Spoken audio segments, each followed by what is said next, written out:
video. This is a topic that I've talked about in the past, mostly during live streams, but it's one of those things that from time to time, usually in the quiet moments before sleep takes me, just pops in my head.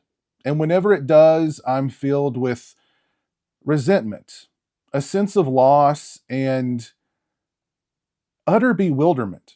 I'm talking about one of the biggest missed opportunities, not just in horror movie history, but possibly in movie history in general. So let's take a trip back to the early 2000s. It was a transitional period for the horror genre. Slashers and other trendy hip horror movies inspired by Scream were more and more on the outs. Highbrow horrors, thrillers, like The Others and The Sixth Sense, were on the rise.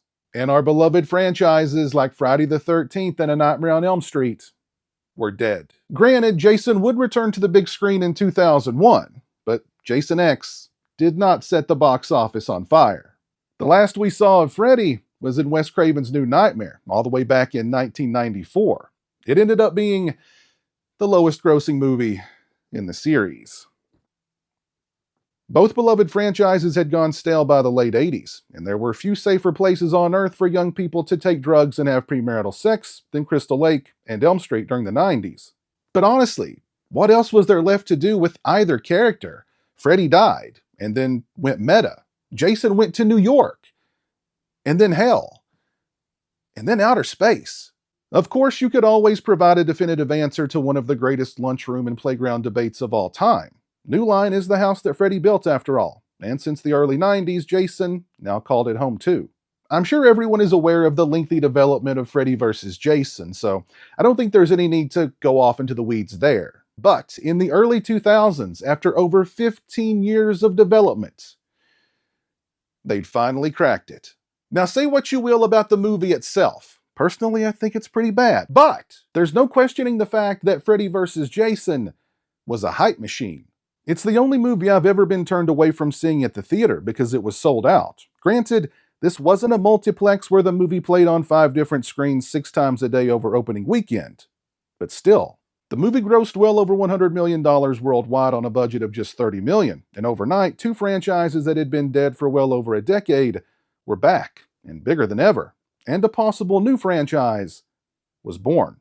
Talk about an embarrassment of riches. New Line suddenly had the potential to produce more Nightmare on Elm Street movies and more Jason movies. Well, they had to call them Jason movies because New Line owned the character, but not the title Friday the 13th. And they can even bring the two back together from time to time for more Freddy vs. Jason movies. This movie reignited both franchises pretty much overnight, introduced both to a whole new audience of fans, and gave us old school fans a shot of nostalgia.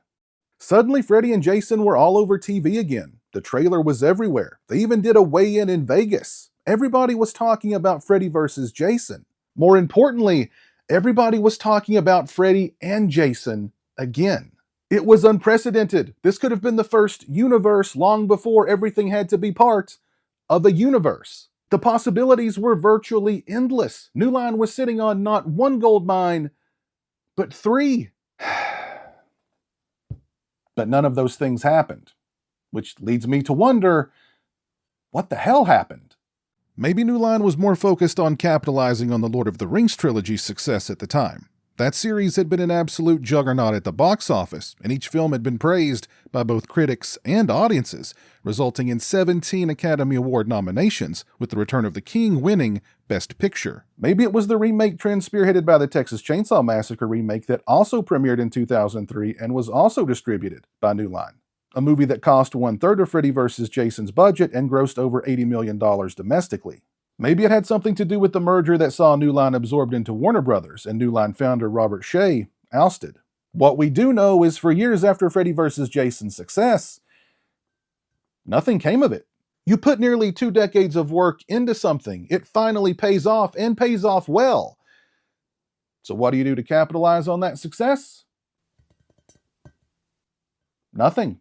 In the meantime, both horror heavyweights sat in limbo, and we horror fans waited for the inevitable to happen. Remakes of both. It wasn't until after New Line was absorbed into Warner Brothers that the first remake was announced, 2009's Friday the 13th. As remakes go, it isn't a bad one. As Friday the 13th movies go, it's just okay. 2009's Friday the 13th remake feels very remakey to me. I like the down and dirty slasher approach, but it lacks heart, fun, spirit. The movie opened big and then sank faster at the box office than young Jason sank to the bottom of Crystal Lake. The following year, A Nightmare on Elm Street was remade. And we all know how that turned out. A Nightmare on Elm Street is considered one of the worst remakes to come out during this era. And if you were around during this era and saw most of the remakes that came out during this era, then you know that's saying something. It did well at the box office, but it certainly didn't leave anyone wanting more. Neither character has seen the big screen since. Piz from the future here. I'm sure at least one person will bring up the lawsuit as a reason why we haven't seen any new Friday the 13th or Jason movies in so long. And you'd be right, but the lawsuit wasn't filed until 2016, 13 years after Freddy vs. Jason, and 7 years after the remake. So don't even go there. So I ask again, how do you go from the infinite possibilities left by Freddy vs. Jason's success to both franchises being deader than a doornail again within a decade? If that's not the biggest missed opportunity in horror movie history, then what is? Please let me know down in the comments. Maybe, just maybe, if the remake trend hadn't happened for another couple of years, there might have been another Nightmare on Elm Street or another Jason movie, and maybe either or both of those would have performed well enough at the box office that remakes wouldn't have even been considered. Imagine if those movies had gotten released a year or two after Freddy vs. Jason and both were successful. Could another Freddy vs. Jason had already been in development long enough that merger or no, remake trend or no, it still would have happened? We'll never know.